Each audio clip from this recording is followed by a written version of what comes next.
Blackdeck Private Limited, and then at the center of the page there is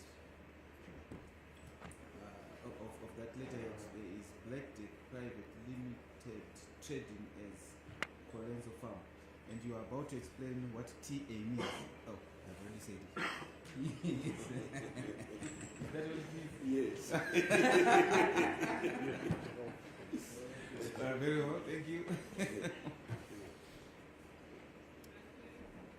Proceed. Trading as Colenso Farm. Pazasi pacho pakanyorwa kunzi plot 10 Colenso Farm, Zwimba District, Mashonaland West, Zimbabwe. Then pazasi pacho yobva yanzi head office. Then at the bottom, it's written head office. Yoteedzwa nenhamba dzefoni dzinoti idzo Followed by phone number plus 263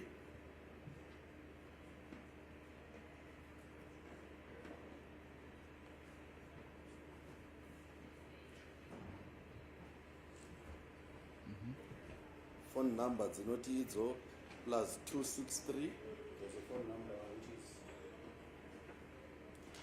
plus 263 774 341 360. Kozoita imwe then there's another one. inoti iyo plus 263 716 680 517. Kozotera email address There follows an email address yakanyorwa nema small caps ese which is written in small letters. Blackdeck PVT Ltd @gmail.com.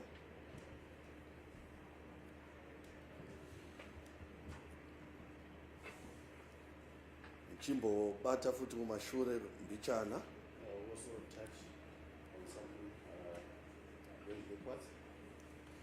pamanhamba ese akanyorwa apa kubvira kufirst page ratatanga naro nesecond page patiri panapa hapana nhamba dzangu. For the first page that is starting with and the page that we are on, is the second page. There's no number that belongs to me. Izvozvo zvikundiudza panyaya yekuti bid document iri harizi raMoses Mpofu. Dai rari rangu ndaiisawo nhamba dzangu. It then shows that this big document does not belong to Moses Form. If it did belong to me, I would have fixed my numbers there. What are your numbers? Number 10 is what she, Nhamba dzangu dzinoti plus 263 my number is 712 409 119.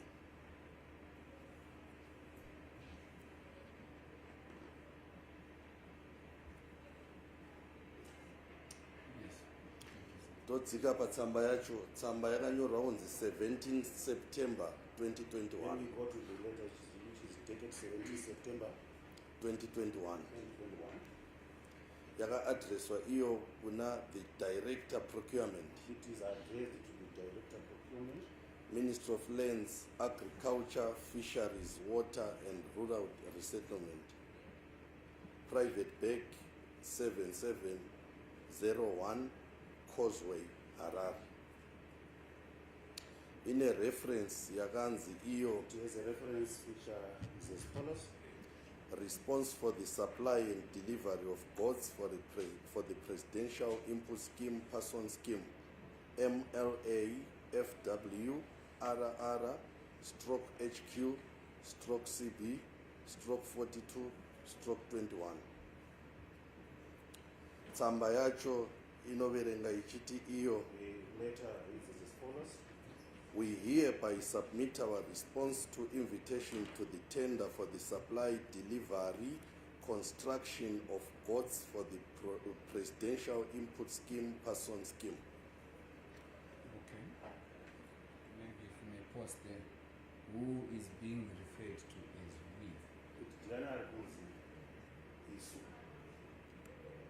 Ndo ndobva ndakuenda first paragraph yaperera ipapo This is the first paragraph which ends here, and then ndakupinda second paragraph I'm now going into the second paragraph. inoverenga iyo ichiti And it's as follows. Blackdeck Private Limited TA Colenso Farm responds to this tender as the implementing company, taking full responsibility to provide the Ministry of Lands, Agriculture, Fisheries, Water and Rural Resettlement with goods that meet the specifications in this tender document. Lochienda the next paragraph. I go to the next paragraph. We fully comply, concur, and note all requirements in preparation of this bid, technical specifications, and we have attached all the mandatory requirements in the attached annexures. See contents page to this request for the proposal. Our bid validity is 90 days from the day of submission of this tender document. Our goats are from Zimbabwe and South Africa. Goats' ages are 8 to 24 months. Health certified by veterinary officer, and our delivery period is within 3 to 4 weeks. Last paragraph. We have completed the bid submission sheet, specifications sheet, delivery schedule, bid security declaration, and price schedule. We trust that you will find our response in order. Yours faithfully, Mr. T. Chidembo, Head Sales and Marketing. Agava signing. He then signed the document. Yes. So what is it that you are relating to in that letter? Chii chamutaura nezvacho mutsamba iyoyo. Tsamba iyi iri kuratidza zviri pachena kuti kambani yakabhidha iBlackdeck Private Limited kwete Mpofu.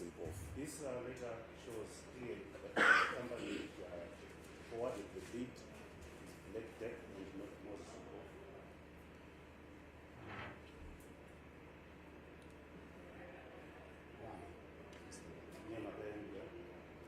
Nekuti Blackdeck Private Limited yaka-adressa tsamba iyoyo ku the procurement director we-Ministry of Lands, Agriculture, Fisheries, Water and Rural Settlement. Because Blackdeck addressed this letter to the procurement manager for Ministry of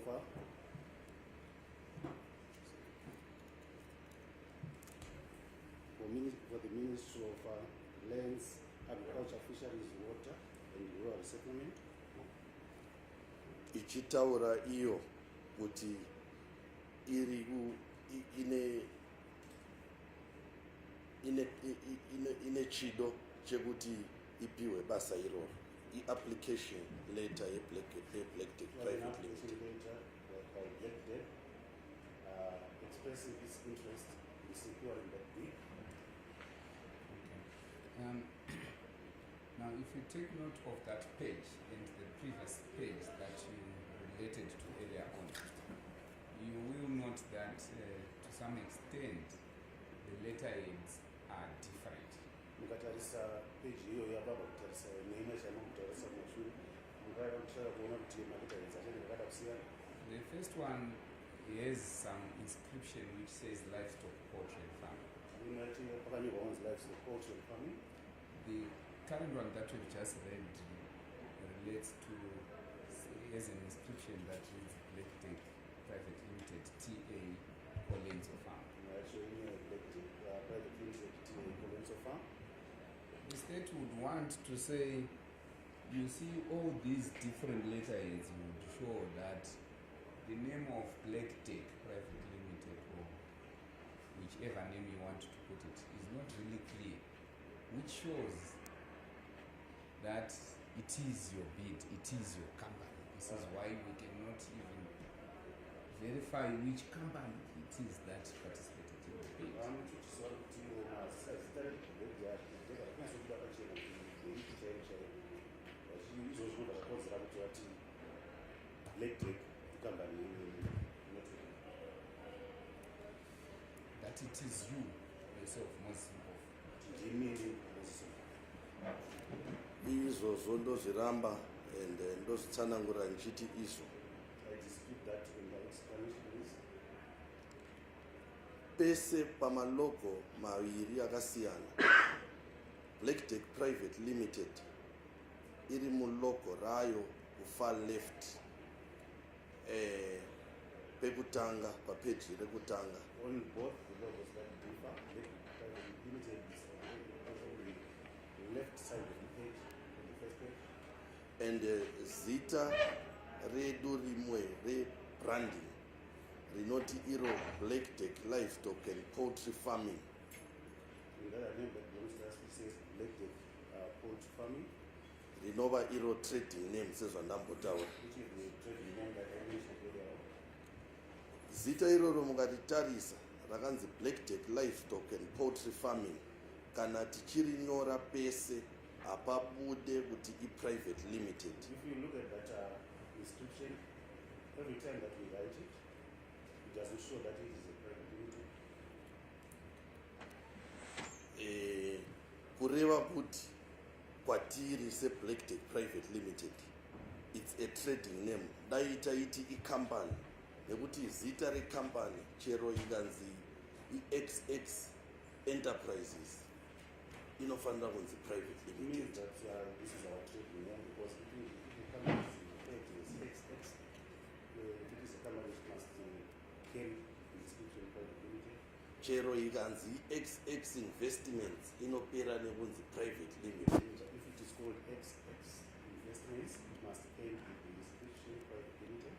even ikanzi xx wholesalers inopera neprivate limited If it is called XX Wholesalers, it must end with the inscription private limited. Doves Morgans inopera naprivate limited Doves Morgans and private limited. kureva kuti zvinoreva izvo kuti it's a registered company ukangoisa private limited watoratidza kuti you are registered Means somewhere. that it is a registered company. The moment you use private limited, it means that it is a registered company. saka patinoti isusu blackdeck private limited tikureva kuti it's a registered When company we say let the private limited, it means that it is a registered company. patinozoti blackdeck livestock and poultry farming tikuishandisa isusu setrading name ine iri branding name zvakare When we say Blackjack livestock and poultry company, we are using that as a trade name and as a branding as well. tozouya kupeji rechi2 ramataura kuti pafar left randataura kuti pafar left pakanzi blackdeck private limited Then come to the second document, which I indicated that it is written Blackjack private limited on the far left. pakati peleta iroro rinodzokorodza zvakare kuti blackdeck private In limited the middle of that letterhead, it is the description Blackjack private limited. robva ranyora iro kuti trading as colenso farm Then it says trading as the local farm. pakuti iyo colenso farm hapana private limited kuratidza kuti it's not a registered company Collection farm, there is no inscription, private limited, which shows that it is not a registered company. saizvozvo ndikuti inini bit document rakasubmitwa kuministry of agriculture raibva kublackdeck private Because limited of that, it is my submission that the big document that was forwarded to the ministry was coming from Blackjack private limited. ndichazoenderera mukati medocument racho I'll Ma- go further into the contents of the document. Okay, maybe before you go further, have you finished with that second page? You set my mapezi aine page yechipiriwo. ongu ndapedza Yes, I finished. Okay. So I'll put it as maybe reason number 2 why you are 100% sure. Now, can we move on to the other reason? Chichatora kuti ndo imwe chikonzero kuti nini nechokwadi chaicho. Ndingachaenda kuti chikonzero chacho. Uchajamba page 3 ndopinda pa page 4. I shall skip page 3 and go to page 4. Page 4 yakanyorwa iyo kunzi i-bid submission sheet. On page 4 it is indicated that it is a bid submission sheet.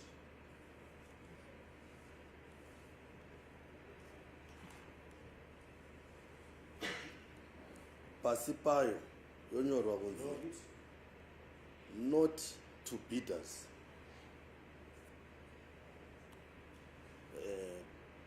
Complete this form with all the requested details and submit it as the first page of your bid. Attach the completed statement of requirements and any other documents required in part 1. Ensure your bid is authorized in the signature block. A signature and authorization on the form will confirm that the terms and conditions of this bid prevail over any attachments. If your bid is not authorized, it may be rejected.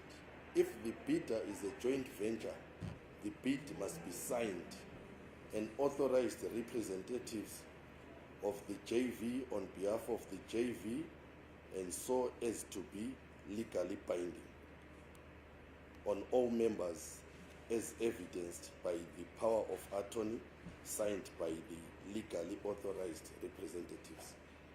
Bidders must mark confidential information in their bid, which is confidential to their business.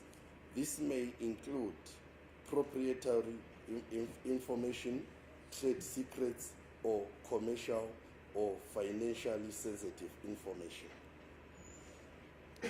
Pasi pacho below that, pova panyorwa ipo kunzi procurement reference number. then you return procurement reference number. Then podiwa kuti company yofila procurement reference number yayo. Then it is a requirement that the company fills in its procurement reference number.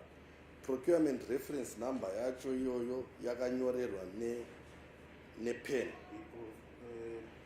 The procurement reference number is written using a pen. Yakanyorwa iyo kunzi It's written as follows. MLA FWRR stroke HQ stroke CB stroke 42 stroke 21. Pazasi pacho yonyora Below kunzi that is written subject of procurement. Supply yova yapindurwa ne-Black Tech Private Limited ichiti yo supply and delivery of goods for the Okay, maybe because of time, I want you to go straight to the position that reflects the point that you want to make. chichirangwa kungonanga pane chitaridza pane zvamunoda kubvunza pachiri.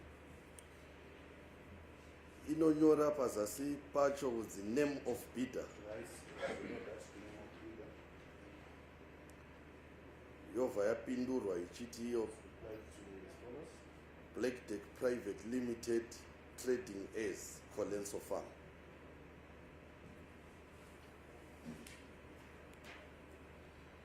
Kwekupedzisira kwacho Then inoisirwa munhu ainyora on behalf of the company over asainira it's the person who they've written it on behalf of the company and signs for it. and munhu akasainira pano anonzi iye Mr. T Chidembo. The person who signed on this document is one Mr. T. Chimombe. Mr. T Chidembo andambotaura nchiti iye anga ari responsible netendering process yaku-Black Tech Private Mr. T. Limited. Chimombe was the person that I referred to as the one who was responsible for the tendering process. So for the record, on whose behalf did Mr. T. Chimombe sign that bidding sheet? T. Chimombe wakanyora vakamirani bidding sheet iyoyo. Izvo zviri pachena pakuti ndo zvandambotaura paya ndichiti name of bidder yakanyorwa iyo kunzi Black Deck Private Limited trading as Colenso Farm. This is what I refer to this area. The name of the bidder is Black Deck Private Limited, trading as Colenso Farm. Okay.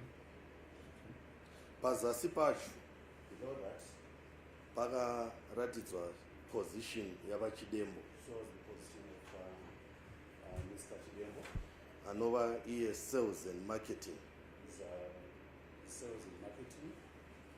and then date rakasainwa musi wa 17 September 2021. The document was signed on the 17th of September 2021. Pekupedzisira pacho Up to the very end, fomi rakanyora kunzi authorized for and on behalf of, varapindurwa ichinzi Black Deck Private Limited trading as Colenso Farm, to retain Black Deck Private Limited trading as Colenso Farm. ichibva yaratidza futi adresi yayo yekuti plot 10 Colenso Farm, Zvimba District, Mashonaland West. 10 Colenso Farm, Shika District, Mashonaland National West West, Province. National West Province. Okay. Thank you very much. Are there any other reasons? Management considered. Wrong. Yes. Let us move on to reason number 4 then.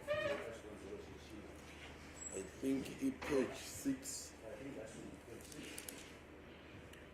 6. pane pakanzi statement of requirements. Written statements of requirements. Pazasi pacho Below that, pakanzi name of bidder, written name of bidder. yobva yapindura ichiti Black Deck Private Limited It says Black Deck Private Limited, trading as Colenso Farm. trading as Colenso Farm. Yobva yaratidza bidder reference number. Shows the bidder reference number. Ndo zvimwe zvacho zvikuratidza kuti statement of requirements yaibva Black Deck Private Limited trading as Colenso Farm ichienda kuministry. What shows that Black Deck, the requirements bidder was coming from Black Deck Private Limited, being directed to the ministry. Pazasi pacho ikutaura kunzi list of goods and price schedule. There's a list of goods and price schedule. Iri kuratidza iyo mbudzi dzakasiyana siyana, Shows there are different types of gods. Mashona breed, yoratidza matebele, Shows Matebele, yoratidza bhuwa, shows Boa, yoratidza kalahari, shows Kalahari, youya pamadoors aya ndatanga kutaura mabucks. the ones I mentioned earlier on our backs. Kouya kumadoors iri kuratidza iyo mashona, Yours shows Mashona. Yes, sorry to interject. I want you to pick those points that relate to why you are 100% positive that it is not more simple that Black Deck Private But Limited. none of the financial products are small simple fast food electric private limited. saka kana zviri saizvozvo ndogumira pa name of bidder zviri pachena pakanyorwa kunzi Black Deck Private Limited trading as Colenso Farm. I'll just tell you what it says. It says name of bidder, private limited trading as Colenso Farm. All right, so we can move on to reason number 5. If you It's still about Related Shan. Pa next page It's on the next page. yakati iyo delivery schedule. It's written delivery schedule.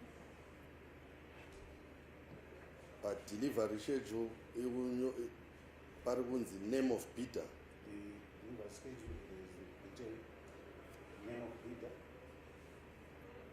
and yakapindurwa iyo ichinzi Black Deck Private Limited trading as Colenso Farm. Black Deck Private Limited trading as Colenso Farm. Toenda mberi pa next page Move forward to the next page. I'll call it reason number 6. Which is related to Next page iri kudedzera iyo technical specification and compliance sheet. Next page, written technical Specification and compliance sheet. sheet. Yes. What does it show? How does it show? Pakunzi name of bidder It's written name of bidder.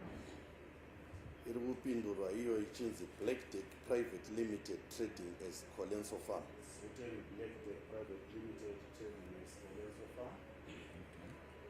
Those zviri mu technical specification compliance sheet.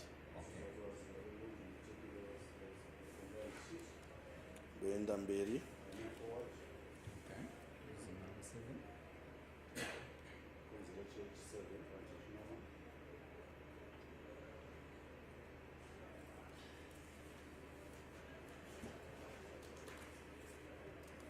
Ndojamba page rimwe chete I will skip one page. ndodzoka technical specification and compliance sheet. I will go to the technical specification and compliance sheet. But technical specification and compliance sheet yakanyorwa zvakare kuti name of bidder Blackdeck Private Limited Trading as Colenso Farm. It's again written name of bidder, Blackdeck Private Limited Trading as Colenso Farm.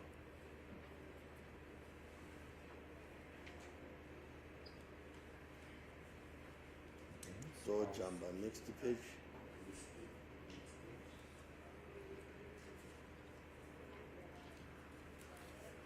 Toenda page inoratidza kuti bid securing declaration. Go to a page which is written bid securing declaration. The bidder must fill in this form in accordance with the instructions indicated where it has been stated in the bidding procedures that a bid securing declaration is a requirement of bidding. Procurement reference yonyorwa. Procurement reference is written. Yes, let us go to the portion that's relevant for this discussion. Okay, pazasi pacho pekupedzisira iri kusainirwa na T Chidembo. It's signed in for by T Chimombe, Sales and marketing. sales and marketing. Yobva yanyora iyo ichinzi duly authorized on behalf of Blackdeck Private Limited Trading as Colenso Farm. Then written that is duly authorized by Blackdeck Private Limited Trading as Colenso Farm. No, ikuti iyo duly authorized for and on behalf of Then it says duly authorized and on behalf of Blackdeck. Blackdeck Private Limited Trading as Colenso Farm. Toenda pa-annexa inoti iyo bid security and spoke. We go to the annexa which says duly security and spoke. I'll call it as number 9.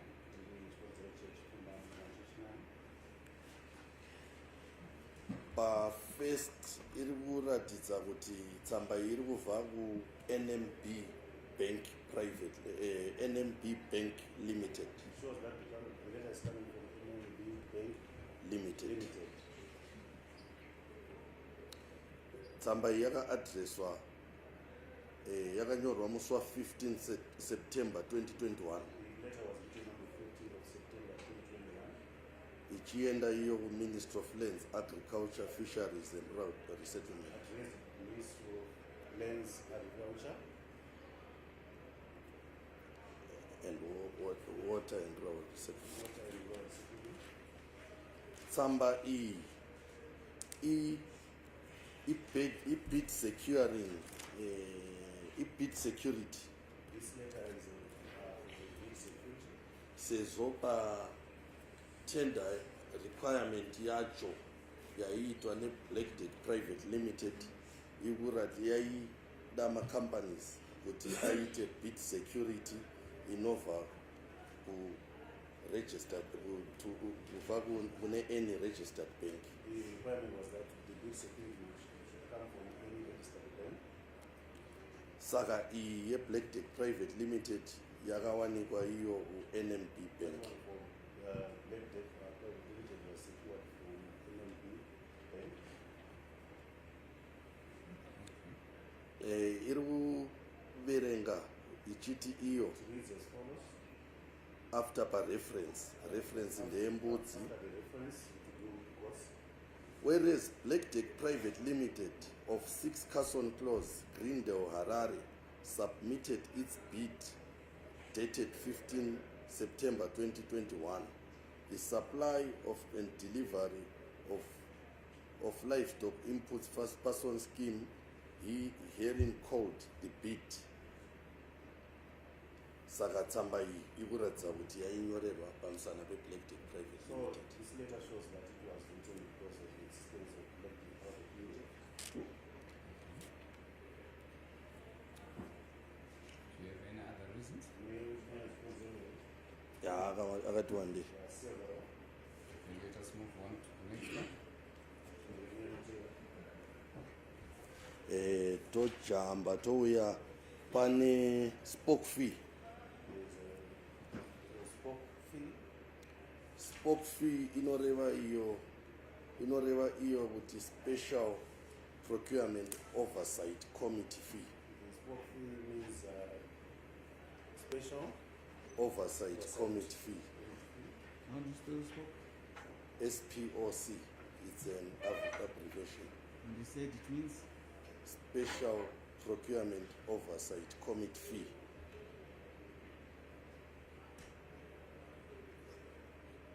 Inobhatarwa for the adjudication paid and for the adjudication. inenge ichiitwa kuti kana kuti inoaseswa kuPRAZ, Procurement Regulatory Authority of Zimbabwe. Saka kuti vaasese mabid documents iwayo asati awadwa fee iyoyo inofanira kunge yabhadharwa. For the bid documents to be assessed, they must first be assessed by PRAZ, which is Procurement Regulatory Authority of Zimbabwe. Assessment iyoyo inekuita nezveevaluation before awarding. The assessment is to do with the evaluation before the awarding. Okay, so you can go to the reasons. Spoke fee iyi under reference yakanyorwa iyo kunzi ndeColenso Farm. The spoke fee under reference is written that it belongs to Colenso Farm. Inova iyo trading name yeBlack Tech Private Limited. Trade name for Black Tech Private Limited. Ndoenda kuzasi kwacho next page The next page. pakanzi PRAZ registration. So where it is written PRAZ registration. So I'll call this reason number 11.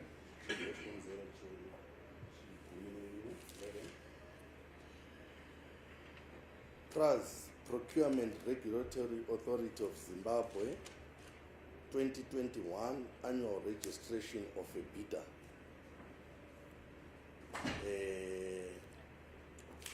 Yakanyora iyo kuti the Procurement Regulatory Authority of Zimbabwe has approved Black Tech P/L application for inclusion on the registered list of bidders for the above category in terms of section 4 of the Public Procurement and Disposal of Public Assets General Regulations 2028 for a period expiring 21st December 2021. So who is Black Tech P/L? Yani Black Tech P/L.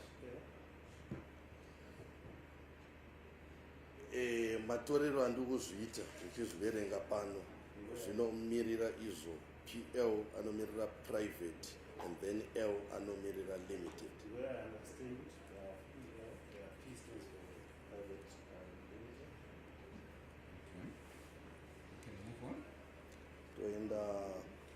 next page, not your annexure 3. Go to Annexure 3. Iri kushedzera iyo kuti ine ma-company documents. This contains the company documents. Pama-company documents,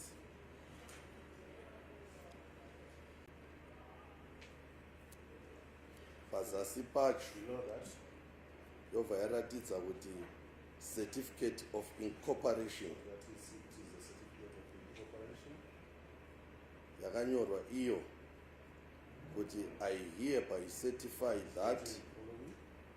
I hereby certify that Black Deck Private Limited is this day incorporated under the Companies Act Chapter 24.03 and that the company is limited, given under the hand and seal at Harare this day, 12th day of February 2024. Ichibva yasainirwa na Register of It is Companies. signed for by the Registrar of Companies. Ipapo yakubva yandibata pakuti kumashure ndamboti inini Black Deck Private Limited yakarejistwa musi wa11 February 2015. Earlier on, I said that Black Deck Private Limited was registered on the 11th of February 15. 2015. Utoona kuti naita lapotsa yakarejistwa iyo musi wa 12 I can actually see that I missed it. It was registered on the 12th. of February 2015. Registered on the 12th of February 2015. It is fine, but what is the point that you are making from that document? Chamuda kuitsa ipapo negwariroshi. Point yangu yandikureva ndeyekuti iyi i-certificate of incorporation My point is that this is a certificate of incorporation which is issued in terms of Companies Act Chapter 24.03 inopiwa iyo necompany na company registrar it is issued by the company registrar. inoratidza iyo kuti Black Deck Private Limited icompany iri registered. Shows that the Black Deck Private Limited is a registered company. I'll call that reason number 12. Loenda pa next page I go to the next page. inoti iyo form CR6 The Form CR6. inoratidza iyo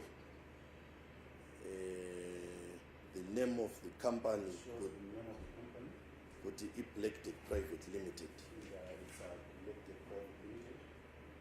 Yakabva zvakare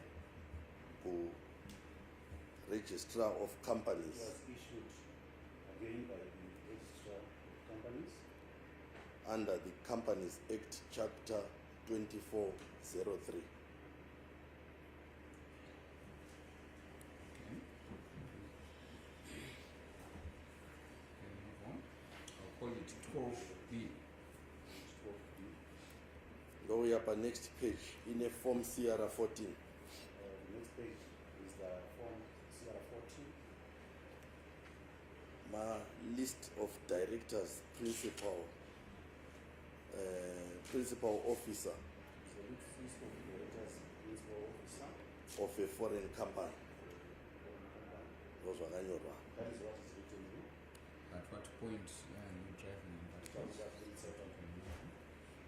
Iri itsamba iyi yakabva futi kuna register of companies and iri kutaura iyo kuti name of company Black Deck Private Limited. This was issued by the registrar of company and it says Black Deck Private Limited.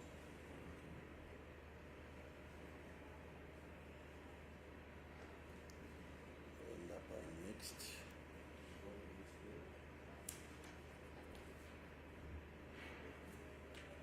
pane company profile.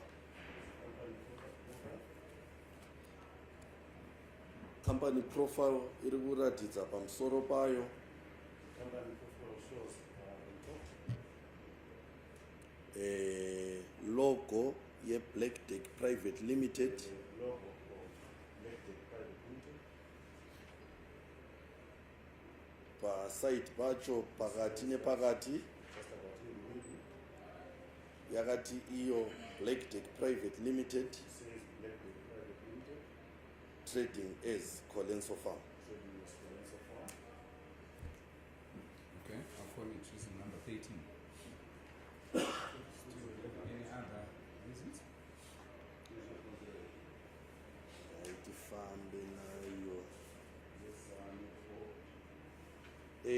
for Pa page 2 ye company profile. on page 2 of the company profile,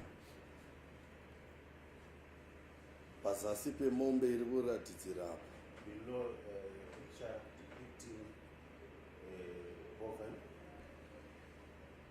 Who we are ndo heading. the heading is who we are. Pazasi pacho vaitaura kuti Black Tech It says Black Tech Private Limited trading as Colenso Farm was formed in January 2015 with a specific focus on supplying livestock, poultry and farm produce. Point yangu ndeyekuti point is yakatotaura pa who we are kuti ndianani. who we are, it identifies itself. Okay. Can we move on?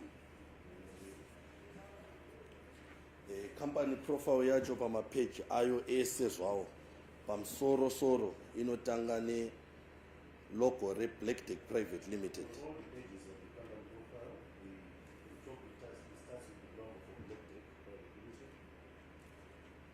Pacenter yobva yataura kuti Colenso yobva yataura kuti Colenso livestock, we supply cattle, pigs, goats, road runners. Inova iyo branding or ye company profile. This is the branding of the company profile. Ndakujamba zvangu mamwe mapage company profile. On the company profile. Ndoenda pa last page ye company profile. On the last page of the company profile, Yakati iyo contact us. says that you should contact us. Physical address plot 10 Colenso Farm, Zwimba District, Mashonaland West, Zimbabwe. Contact phone numbers plus 263 774 341 360. Imwe yacho plus 263 716 680 517. Pazasi pacho yobva yati It says email address blackdeck pvt ltd inomirira iyo kuti private limited Private Limited. @gmail.com.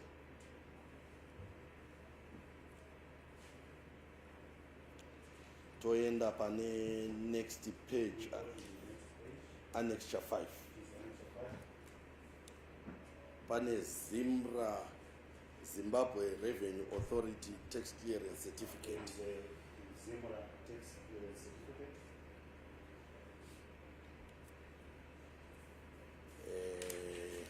Tax year ending 31 December 2021. Yakanyora iyo kuti Black Tech Private Limited. Says Black Tech Private Limited.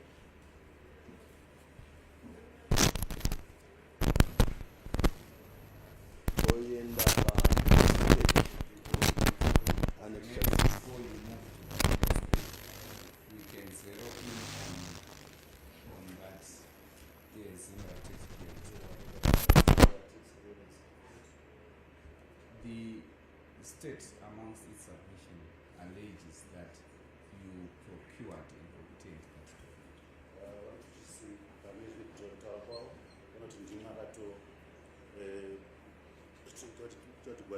rivepo.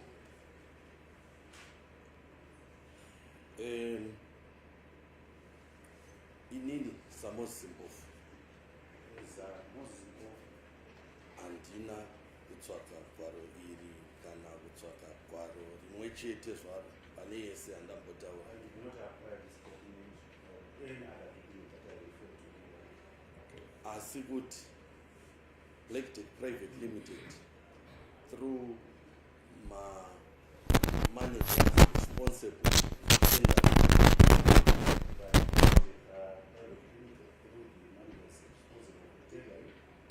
compliance administration ndivo vanga vari responsible nekugadzirisa mapepa ese anoenderana nesubmission yetender. Once you are responsible for documenting all the documents that you need to do with the tendering, Inini basa rangu saMoses Mpofu ku Black Tech Private Limited leremsango re-implementation rinoitirana it's not simple that let the private limited is to do implementation.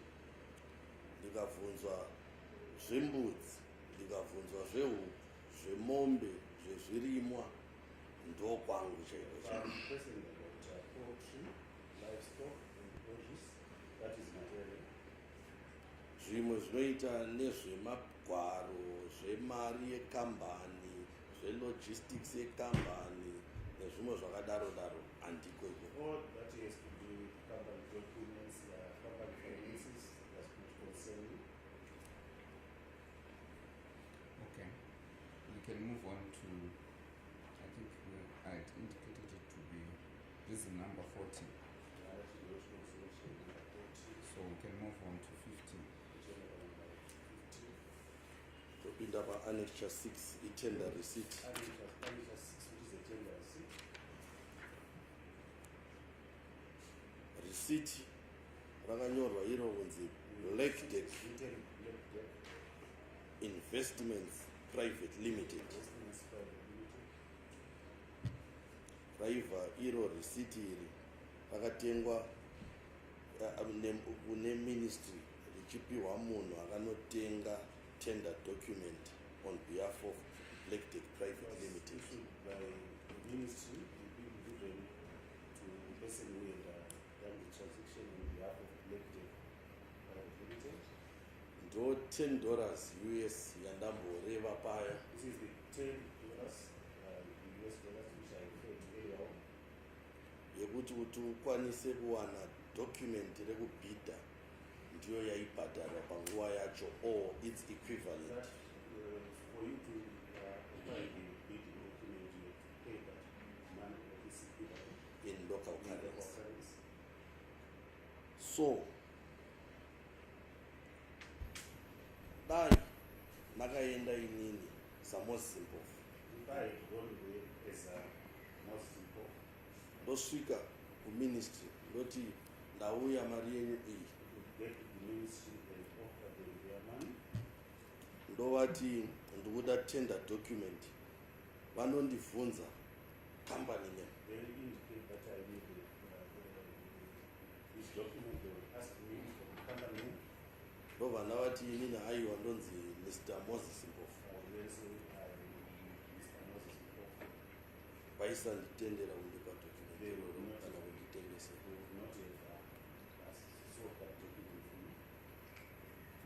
saka document riri kuratidza muridzi waro kuti rakatengeserwa ani The document clearly shows it's owned to whom it was sold. muridzi waro iBlack Tech The Private. owner of that document is Black Tech Private Limited. Can move on to this is number 16. Annexure 7 NASA clearance letter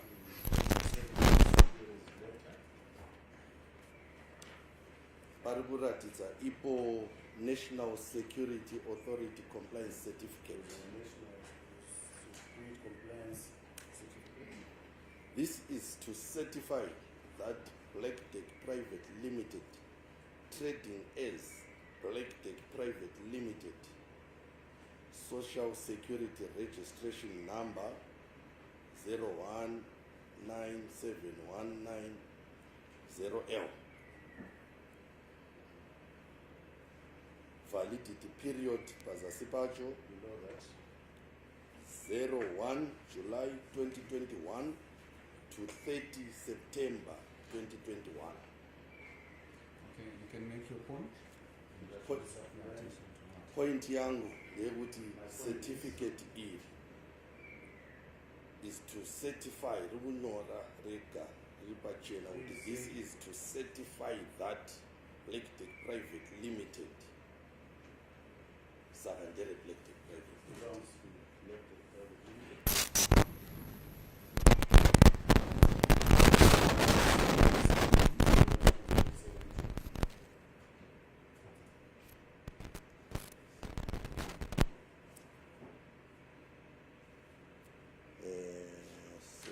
Lawyer pa Anisha 8 payment terms.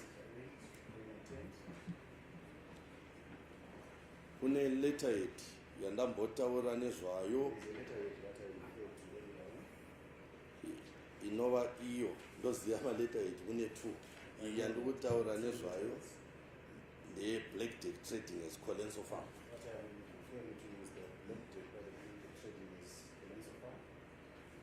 Itsamba yakanyorwa musi wa 17 September 2021. The yaka-addresswa iyo kuna the Director Procurement, Minister of Agriculture. Tsamba iyi yakanyorwa pa reference terms, payment terms. The references are payment terms. Our payment terms are 70% deposit upon our submission of an advance payment guarantee from a local commercial bank, full stop. Yovayanzi, balance of 30% to be paid after delivery. Yovayapera ichiti iyo regards Mr. T. Chidembo, Head Sales and Marketing. It's somebody elected private limited. Who is being referred to we or our payment terms?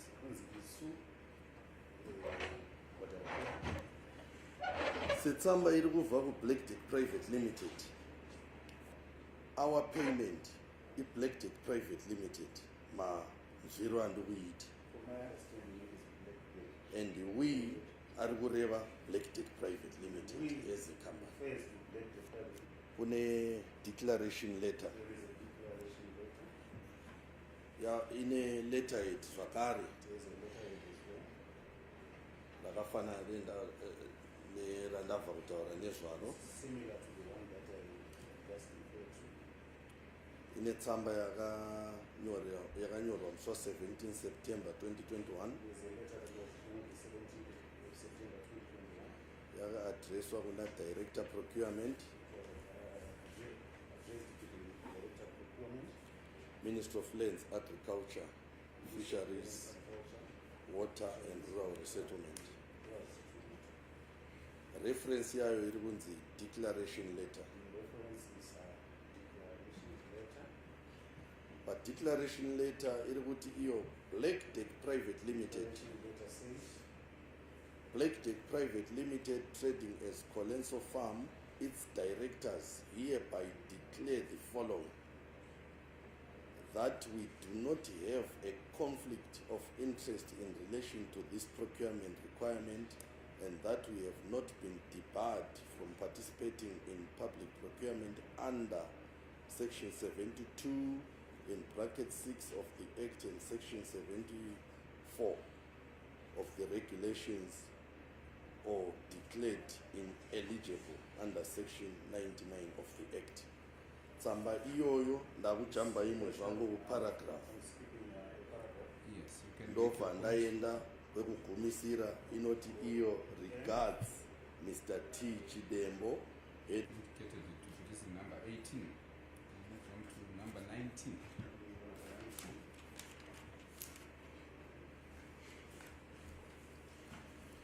pane annexure 11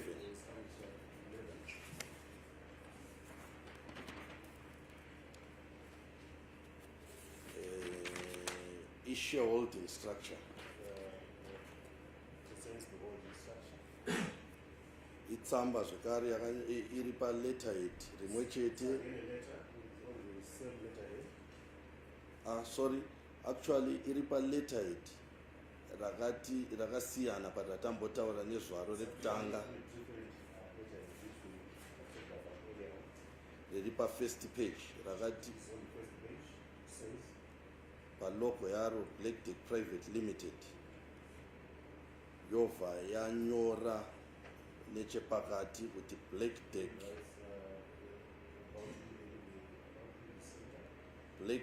Livestock and Poultry Farming. Inova zita randambotaura nezvaro rimwe branding name reBlack Deck Private Limited. Tsamba iyoyo yaka-addresswa kuna Director Procurement. Yati your DSA or madam, reference shareholding structure. Yati whilst Colenso Farm is into goat breeding, its major shareholder who owns 90% shares is Miss Hazine P. Gabisira. ID number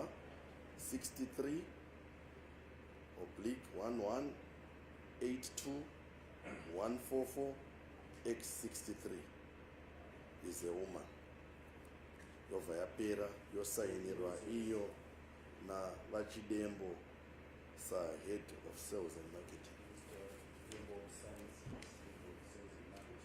Okay, maybe whilst you are still there, it was submitted by the state that this Black Deck Private Limited is yours. It actually used the names Chimombe, meaning it is your thing.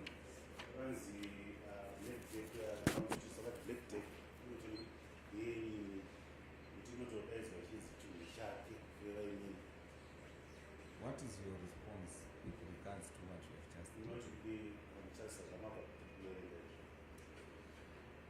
Izvozvo ndikadaro kana iyo Black Deck Private Limited ingatondisungisa.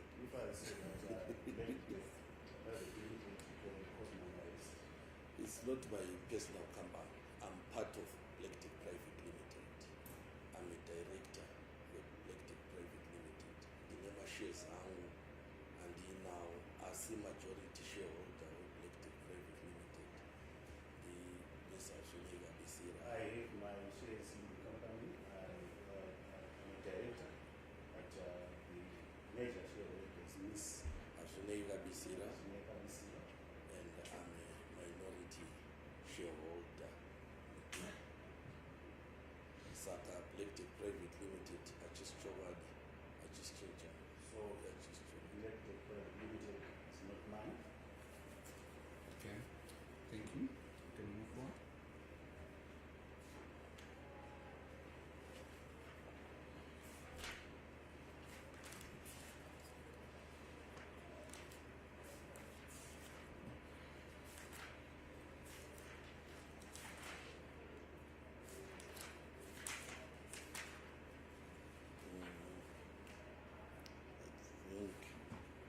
Pamsana pe document nenge la kumira ipapo. Concerning this document, I think I opened here. Asinsati ndavhara panyaya yedocuments kana kuti musati Before mandibvunza. I conclude on this document,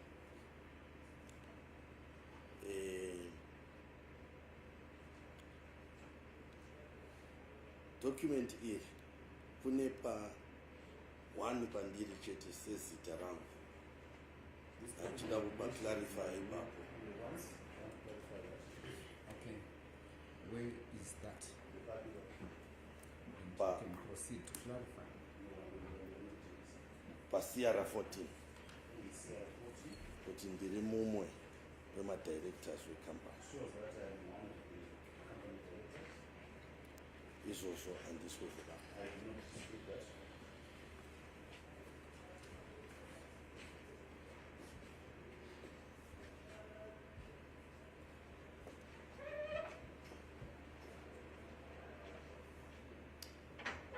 Yes, you have clarified. No, I think Yes, asi pakugadzirwa nekuiswa kwemadocument iwayo nenge CR14 raiiswa nevashandi ve-Black Tech Private Limited vachikomplya nerequirement yetender yekuti vanofanira kuisa madocuments ese anoenderana neregistration yecompany. All the documents that were submitted by workers for Black Tech Private Limited complying with the requirements all the documents that were supposed to be submitted. Okay. So, if one puts it to you that maybe as a director of the company, one would expect that maybe you said Mr. Tichiden was the one who compiled it.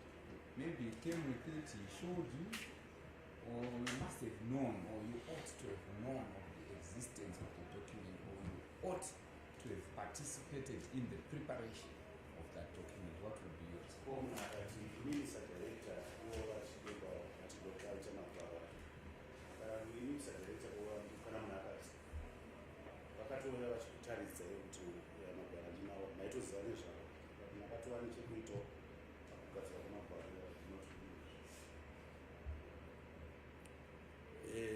handibvumirani nazvo asi kuti Black Tech Private Limited yaiparticipata mutenda sezvandataura pekutanga. Participating in the tendering process, like I said right from the beginning. Ndaizviziva. I was aware of that. Asi kurigadzirwa kwaro ndandisiri part of the team. I was not part of the team that generated the documents.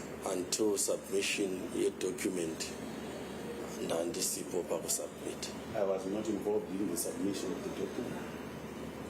The state actually submits and alleges that whilst that document may seem to have been referring to Black Tech Private Limited, the plan had been hatched by you to cause prejudice to government, for government to pay you monies.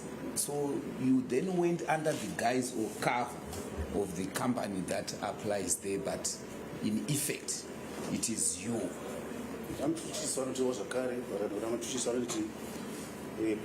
Kugadzirwa kwemagwaro iwaya ndimi makatouya nepfungwa yacheyo kuitira kuti mubhadha wemari muita kuti hurumende irasikirwe nemari makaita zokungohwandawo zvei nezita rekuti Black Tech Private Limited. And that actually an amount was paid into an account, Mari yakatobhadharwa ikaiswa muaccount, which was your plan. inova ranga ritori zano renyu. Ndikuzviramba. I dispute that. Izvozvo ndichazviramba ndichidzokera kumashure Dispute by going backwards. kune ma-officials e-ministry of agriculture These officials from Ministry of Agriculture, anova ma-high ranking officials akauya pano. Wekutanga aiva iye Dr. John Basera. these are high-ranking government officials who came here. The first one being Dr. John Basera. Aive iye panguva yacho permanent secretary. At the material time, he was the permanent secretary. And semaziviro angu mutemo weZimbabwe, ma-permanent secretaries ndio accounting officers. From my knowledge of Zimbabwean laws, the permanent secretaries are the accounting officers.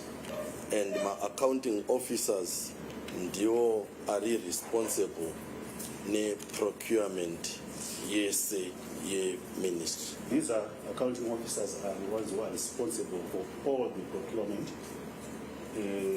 for the ministry.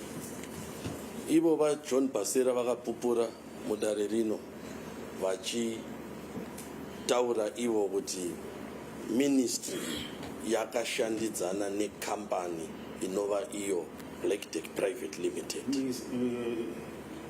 Dr. John Basera testified in this court to the effect that the ministry was dealing with a company known as Black Tech Private Limited. VaBasera hapana kana one pavakataura kuti vakashandidzana naMpofu. There was never a time when Dr. Basera testified to the effect that he dealt with Moses Mpofu. chinova icho chokwadi nekuti inini handina kumbobvira ndashandisa Black Tech Private Limited muzvinhu zvangu saMoses Mpofu. That is the truth, because I never used the Black Tech Private Limited for issues to do with Moses Mpofu. Izvozvo zvaisaita pamusana futi pekuti sezvandambotaura inini saMoses Mpofu nditori minority shareholder.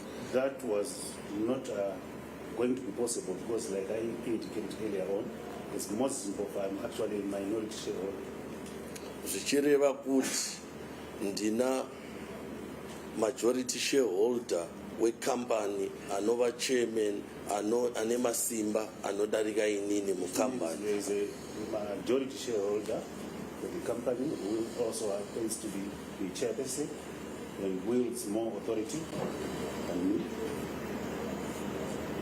Pakusvika pakuti even ma-accounts, ma-bank accounts e-Black Tech Private Limited ndivo vanonyanyofambisa ma-transactions e-day-to-day operation yecompany kwete inini. The majority shareholder is the one who also sees to the day-to-day running of company accounts. Okay. Not myself. In the bid, to your knowledge, a company that participates in the bid, does it furnish account details? Bid company leaders, inoisa here ma account detail. Kwete kudaro. That is not the position. In particular about this bidding document. With special reference to this bidding document. Asi company yese inonzi inoqualifya kushanda negovernment of Zimbabwe inofanirwa yakaregister neMinistry of Finance inonzi iyo vendor number inova a payment code. Every company that deals with the government must be registered with the Ministry of Finance, and it must have a vendor number to facilitate payments. Vendor number iyoyo ndiyo ikangopanchwa chete pakubhadhara inotaura ega ma-details ekuti ma-accounts ndeyaningi ningi. Once this vendor number is punched into the system, it shows all the accounts, and it indicates that these accounts belong to so and so. In this case, pakubhadharwa, it's obvious. Vakamapancha akavaratidza kuti vari kubhadhara company inonzi Black Tech Private Limited. It is obvious that in this case, when they punched in the vendor numbers, it indicated that they were paying a company known as Black Tech Private Limited. You also related to some documents that relate to some banks, NMB Bank, a guarantee. NMB Bank. Now, how does that relate to the issues of company accounts? You know, Taura say accounts a company.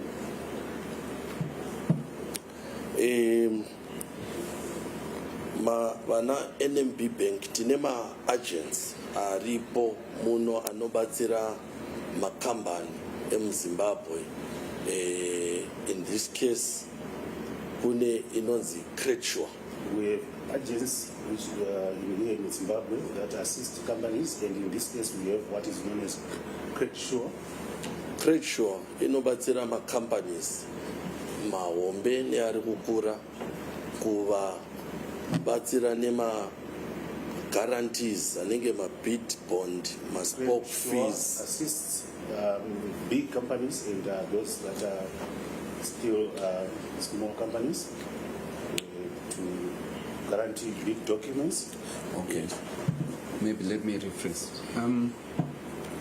When a bank issues a bank guarantee in respect of a company, in this case you are saying Black Tech Private Limited, does it do anything to authenticate itself that the person it is giving a guarantee is indeed a company. Bank kana richiita inonzi guarantee yacho iyoyi paine tichitarisa black tech private limited pati zvatinoita rebank tinyatsoburitsa pachena kuti company yakarejiswa chaizvo. very much so.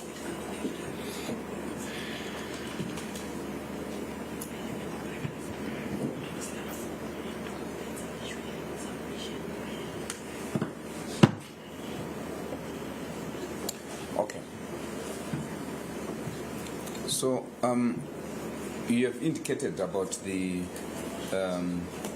how this document was compiled, who compiled it. Now let's talk about the submission. When, if you know, was it submitted? Mataura bharero magadzirwo arakaitwa nekuzoendeswa kwarakaitwa. Kana muchiziva ndirino wacho rakaendeswa. Document iri pa first page yaro pa cover page rikutotsanangura kunzi closing date yanga iri 17 September 2021. The document right on the front page was that the closing date was the 17th of September 2021. Closing time yanga iri 1000 hours. The closing time was 1000 hours. Yes. Okay. So, would you know what then transpired after its submission? Mungaziwo zvakazoitika here mushure kungira submit contraendeswa. Oh, yes. ndakazofonerwa ndeve kuoffice vachili ndakafonerwa mucharangarira kuti ndaba ndakafonerwa office. Called over the phone by someone from the office. Vanchirangarira mush ndi co-director weBlack Tech Private Limited. If my memory serves me right, it should be the co-director of Black Tech Private Limited. Achindiudza kuti tafonerwa kuministry kunzi kune tender award letter iriko. She indicated that she had received a call to the effect that there was a tender award letter at the ministry. Inova yekusupplyiwa kwembudzi. She had to do with the supply of goods. Nguva iyoyo ndofunga it was around November 2021. It should have been around November 2021.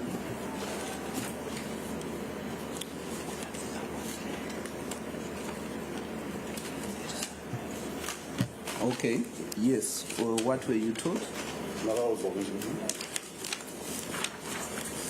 Yakabva yanotorwa tsamba iya ndikaitumirwawo pafoni.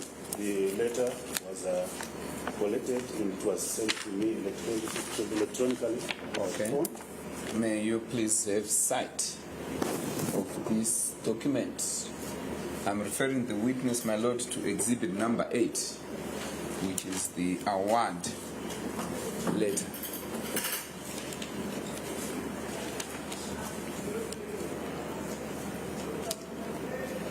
Yes, can you please have a look at the document? Is it the document you are talking about? Yes. Yes.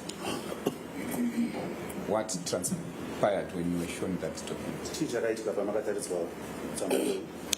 Tsamba iyi ikuratidza iyo kuti iri kubva kuMinistry of Agriculture. This letter shows that it was coming from the Ministry of Agriculture.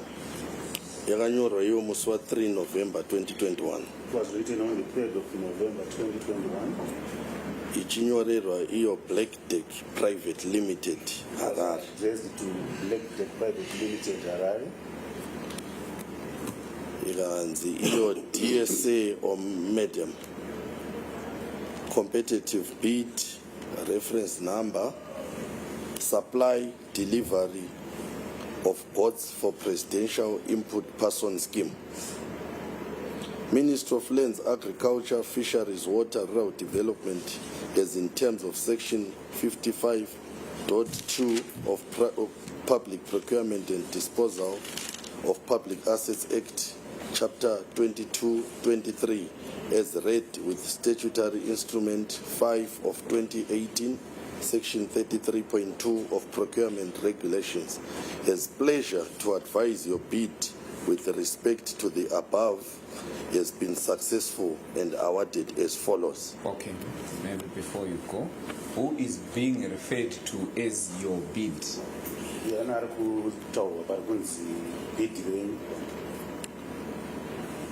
Tsamba yaka address wa Black Tech Private Limited, saka vaireva Black Tech Private Limited. Addressed to Black Tech Private Limited, so your bid refers to Black Tech Private Limited. So, if the state alleges that you are the one who won that tender because you are the one who had bid using Black Tech Private Limited, with respect to that letter, what would be your response? Black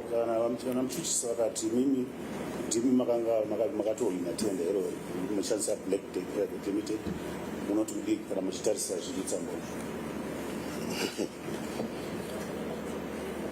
Zvitotoshamisa kuti zvouvhane kupi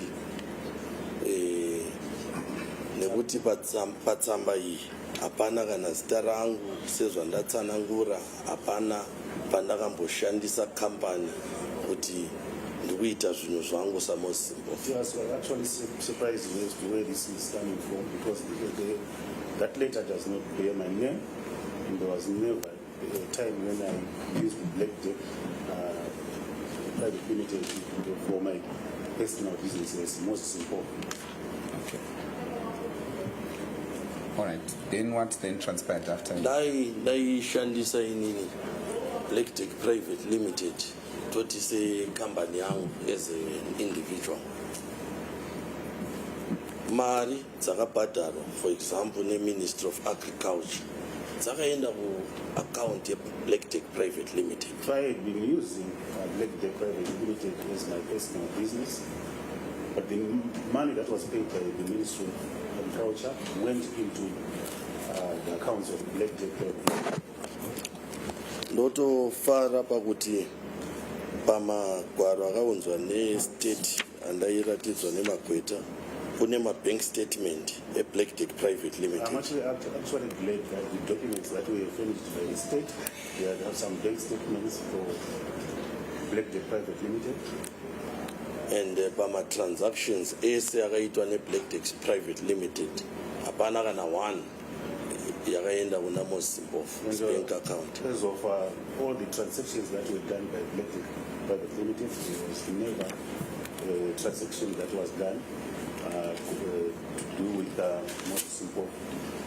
Asi inotoratidza statement iyoyo mari kwadzaienda especially kuma-agents, handichazoti kana nguva yacho yasvika maybe ndozobata-bata nezvavo. It actually shows the monies which were being paid to agents, which I shall refer to. Okay. When the time comes. Yes, we will get to that bank statement. Okay, so for now, let us deal with that exhibit. Tsamba iyi haina kunyorerwa Mpofu. This letter is not addressed to Mpofu. Tsamba iyi yakanyorerwa company Black Tech Private Limited. This letter is addressed to a company, Black Tech Private Limited. Ichizivisa kuti yahwina ma-lots anenge 4. It was indicating that it has been awarded about 4 lots. Actually, it's 4 lots. It's actually 4 lots. Lot 1 ikuratidza kuti bidder akaiwina i-Black Tech Private Limited. Lot 1 shows that it is Black Tech Private Limited that won the bid. Description ikuratidza kuti Mashona Park. The description indicates Mashona Park. Kune quantity, unit price, nema amounts in US dollars. As well as amounts in US dollars. Lot 2 yakawinwa zvakare ne-Black Tech Private Lot Limited. 2 was again won by Black Tech Private Limited. Lot 3 yakawinwa zvakare ne-Black Deck Private Limited. It was again won by Black Deck Private Limited. Kozoti lot 4 inova yepetsira Lot 4, which happens to be the last, yakapiwawo Black Deck Private awarded Limited. to Black Deck Private Limited. Total amount, because kunema amounts aripo. The amounts which are there, Total value ye award total value for the award, yanga iri 87 million 157,168 dollars. Okay. So, for that award, for that bid to have been awarded, what role had you played? kuti iro bhidhiro ringe richiwinwa makanga maitwawo zvipini. Ndisati ndasvika ipapo ndachikumbira kumbobata patsamba iyi. Before I go okay. there, I want to refer to the Pekupedzisira petsamba iyi yakanzi iyo, you are advised to pay contract administration fees of 1,600,000 Zimbabwean dollars to PRAS before the signing of the contract. You are advised iri kureva kuti Black Deck Private Limited. you are advised part refers to Black Deck Private Limited. Kureva kuti Black Deck Private Limited isati yabhadhara mari iri kutaurwa nezvayo iyi contract yaisasainika. Meaning that if Black Deck had not paid the money which was being referred to, the contract would not have been signed. Okay. Saka Black Deck Private Limited yakabhadhara mari iyoyo kuPRAS ichiibhadhara sekambani yakazvimirira yega isiri Moses Mpofu. Black Deck Private Limited paid that money as a company, not as Moses Mpofu. Okay. So now I'll pull you back to my question, which I had asked. To say for that tender or to be awarded, what role had you played? Kuti iyo tender iyo izowinwa neBlack Deck Private Limited, inino manga maita chamamaita pazviri chii?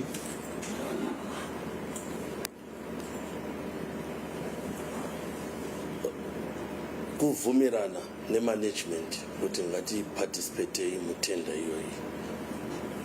I had agreed with management that we were supposed to participate in the tendering process. Okay. In your defense outline, you indicate that you did not make any representations whatsoever to the ministry leading to the award of the tender, whether true or false. What is your reaction to that matter? Kuramba kwenyu mhosva makati imi hamuna mashoko amakataura kuti makaendesa kuministry zvingave zvikunyepa zvechokwadi zvine chekuita nekuti muzowana bhidhi yacho inoti kudii nazvo. Handina zvandakaita kuministry zvinoita kuti ndipiwe tenda nekuti kupiwa make any representations to the ministry so that the tender can be awarded. nekuti kupiwa kwetenda kuri mudocument iri. This is because all the tendering process is in this document. Kupiwa My lord, the kwetenda witness is referring to exhibit number 14. kupiwa kwetenda hakusi pakutaura nemuromo. The tendering process is not by making representations by word of mouth. Asi document iri ndo rinotaura kuti unopiwa tenda kana kuti haupiwe. It is this document which determines as to whether you are awarded the tender or not. And inini sezvandataura tichitanga handina kugadzira document iri, handina kusubmita document iri. Like I said right from the beginning, I did not generate this document. I did not submit it. Asi sa director weBlack Deck Private Limited naiziva kuti company yedu iri kuparticipata mutenda yakadai. But as a director of Black Deck Private Limited, I was aware that our company was participating in the tendering process. Saka handina influence whatsoever yandakaita kuti Black Tech Private Limited iwane tender iyoyi?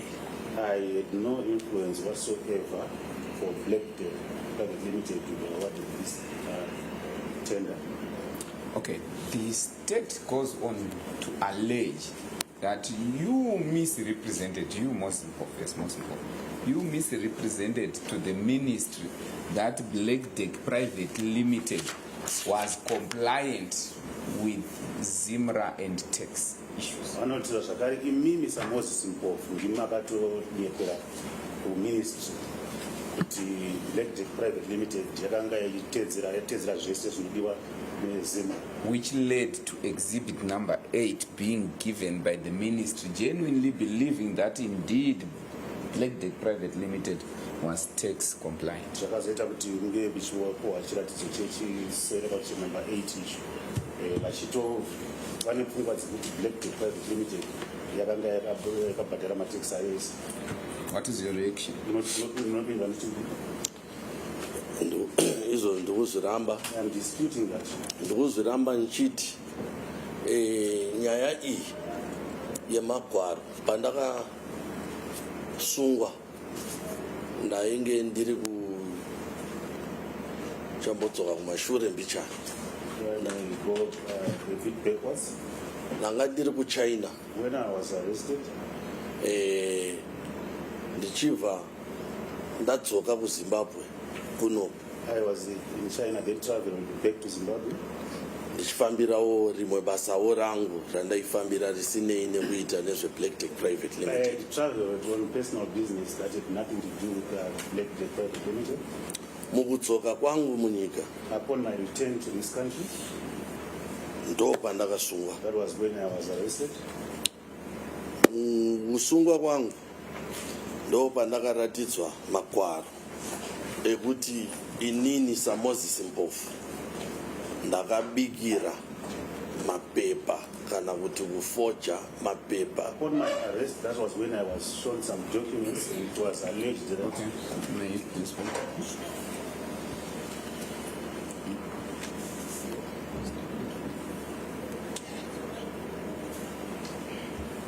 Let's proceed. Okay, thank you, my lord. Yes, you can proceed. Anyway. Handina kuratidzwa mapepa asi ndakanzi ndine mhosva yekuti ndakabikira mapepa eBlack Tech Private Limited. Upon my arrest, I was not shown any documents, but it was alleged that I had forged some documents for Black Tech Private Limited. Ndichinva ndanyepera ministry kuti company inonzi Black Tech Livestock and Poultry Farming iri registered iyo isiri. It was also alleged that I had misled the ministry to believe that the company called Black Tech Private Limited was a registered company, yet it was not. Yekuti Black Tech Livestock and Poultry Farming haisi registered haina kumbondinetsa because ndaitoiona senyaya diki inongoda kutsanangurirana kuti chinzwanani. Black Tech Livestock and Poultry was not registered, did not bother me because I think that was something that could be explained easily. Since yanga iri trading name Black Tech Private Limited. Since it was just a trading name for Black Tech Private Limited. Asi chakandinetsa chaizvo. What troubled me very much ndechekuti kune mapepa efake inova iyo ZIMRA tax clearance certificate. was the allegation that they were fake ZIMRA tax clearance certificate. Nefake NASA And certificate. that there was a fake NASA certificate. Dzakagadzirwa neni Which were Moses alleged Mpofu. to have been generated by myself as Moses Mpofu.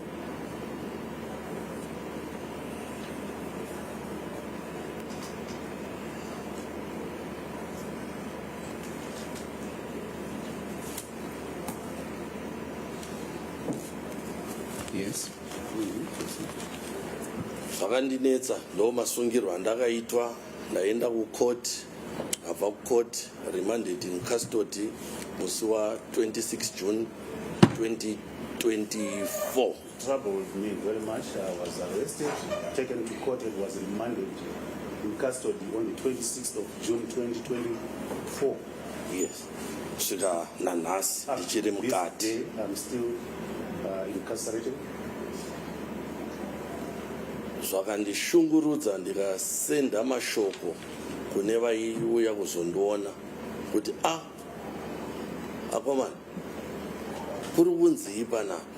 This really troubled me, and I talked to those who were visiting me as to what the allegations were about. Director we-Black Tech Private Limited anova hazvinei kabisira akauya kuzondiona. The director of Black Tech Private Limited, who is Chimombe, visited me. Ndikachizobvunza kuti ko chii chakuitika. Questioned as to what was now transpiring. Ndiri kunzi ndakagadzira mapepa ekunyepa. It is alleged that I had forged some documents. Inini ndisina zvandinoziva nezvekugadzirwa kwemapepa atakasubmita kuministry. Chii zviri kufamba sei? About the submission of the documents that we submitted to the ministry. I really wanted to find out what was happening. Ndo pandakatsanangurirwa kunzi compliance department ndiyo yakataswa kuti igadzirise mapepa iwayo. I was then told that the compliance department was the one which had been tasked to compliance department of which, of whom? Compliance department yeKupi? Compliance department ye-Black Tech Private Limited. Compliance department for Black Tech Private Limited.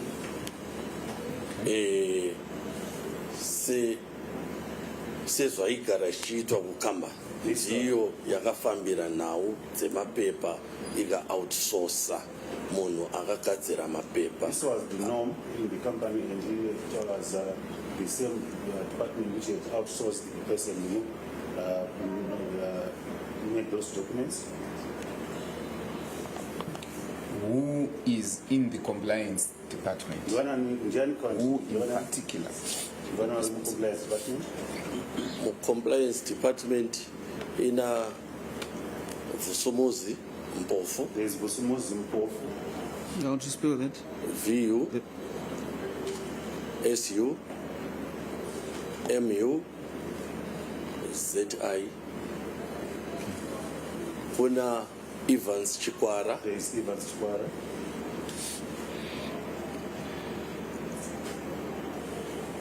Asi department iroro rino mira pasipa director finance and administration. But that department falls under the director finance and administration. Vanova ivo Madam Ashunega Bisera. That happens to be Madam Ashunega Bisera.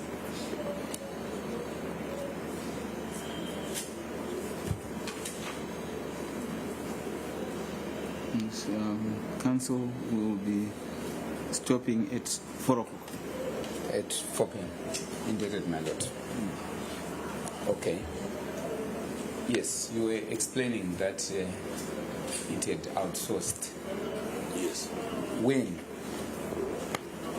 Matsanangura mchito akashandisa mashasha soko kuti waka outsource. Rini? Nguva yekuti madates ekuti rini exactly andina. I do not have the exact date. Semunhu inini ndagara ndiri mukati nekare ndo zvandandichitsanangura kuti kubvira ipapo handisati ndambova nenguva kana kuti yekuno investigata kana kutsvakiridza kana zvakaitwa nguwai musupi ndinganyepi. The person who has been in custody all this while, I have not had the chance to go and carry out investigations as to when this was done. Saka information yandikurelaya nayo pamusana pemadocuments enasa nezimra kuudzwawo nevari panze vanenge vandishanyira. The information that I am relying on in connection with NASA and Zimra is the information that I am getting from people who have visited me. Vanhu ivavo veBlack Tech Private Limited. These people are from Black Tech Private Limited. I do understand that Black Tech Private Limited is not before this honorable court. But would you know where did they outsource? Documents. Private Limited isiyo iripa mberi pedare rimwe. And why? Asi mungaziva here kuti ndikupi kwavakaita yavakamuya machita outsourcing yacho uyezvo nemhaka yei? Manzwiro andiri kuzviti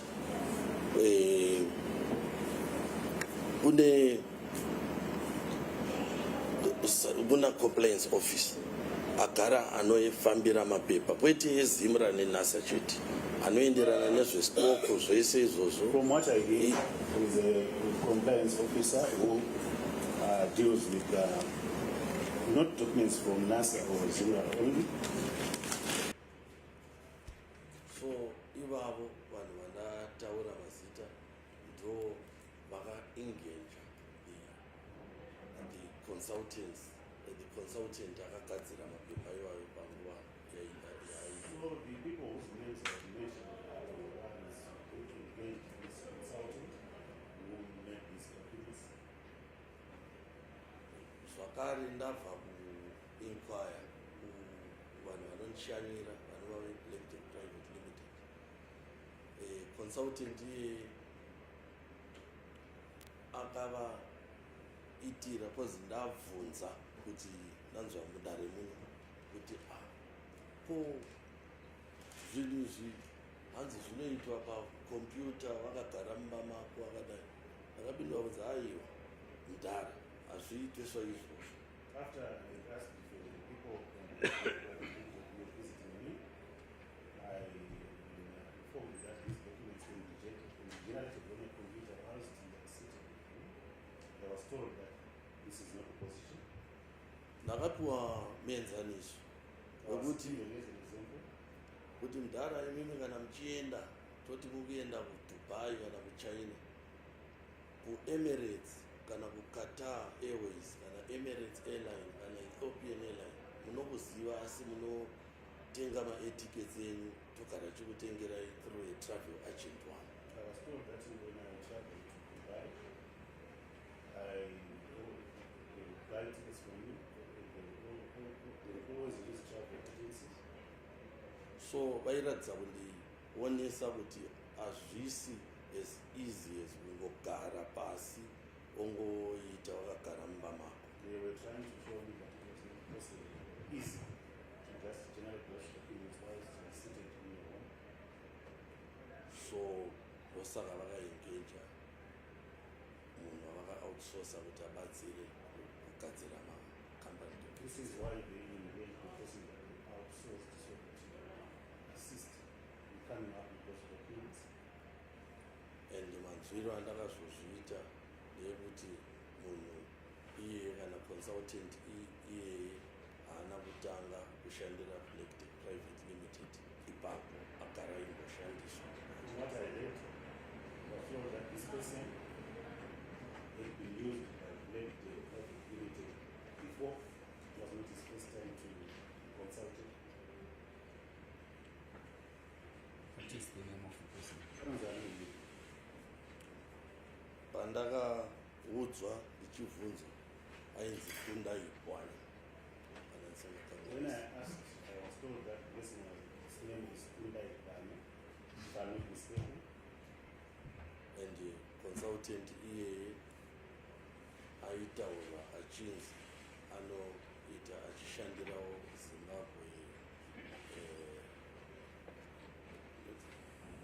Zimbabwe Revenue Authority. This consultant was said to be employed by Zimbabwe Revenue Authority. Uyezve ane consultancy yake yaanoitira makambani And akasiyana. that he does consultancy for various companies. Kana ndingakanganisi padefense outline yangu ndakazvinyora sekudaro. If I'm not mistaken, I mentioned that in my defense outline. Thank you very much. My lord, it is now 4 o'clock. Maybe at this juncture, maybe a perfect opportunity for us to actually. So you can go. You see your place in the door.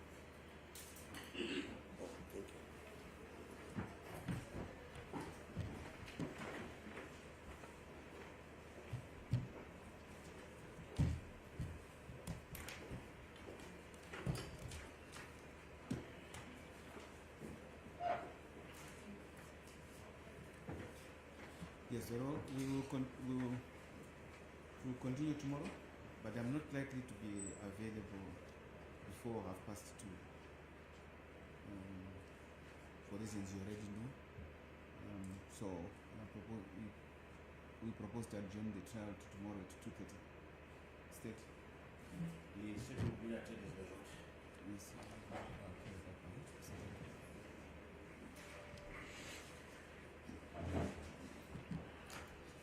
Stand up, accused, please.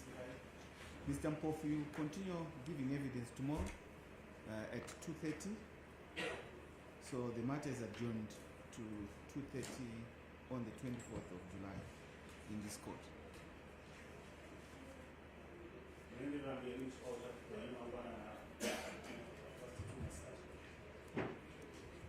Any other business registrar? The court will rise.